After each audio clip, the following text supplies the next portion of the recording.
മലപ്പുറത്ത് കൂരിയാടിൽ ദേശീയപാതയിൽ മണ്ണുമാന്തി യന്ത്രം തട്ടി നിർമ്മാണ തൊഴിലാളി മരിച്ചു. അതിഥി തൊഴിലാളി മോഹൻ സാദത്താണ് മരിച്ചത്. വിപിൻ സി വിജയൻ വിവരങ്ങളുമായി ചേരുന്നുണ്ട് മലപ്പുറത്ത് നിന്ന്. വിപിൻ, എപ്പോഴാണ് ഈ അപകടം, എന്താണ് സംഭവിച്ചത്, വിശദാംശങ്ങൾ എന്താണ് വിപിൻ സി വിജയൻ?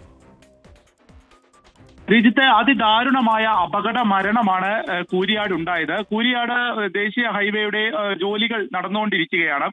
അപ്പം ദേശീയ പാത നിർമ്മാണം നടക്കുന്ന ആ കരാർ എടുത്ത കമ്പനിയുടെ JCB ആണ് ഇപ്പോൾ തടച്ചിരിക്കുന്നത്. മണ്ണുമാന്തി യന്ത്രത്തിന്റെ കൈയാണ് ഈ മോഹൻ സാദത്തിന്റെ ദേഹത്ത് തലയ്ക്ക് തട്ടിയത്.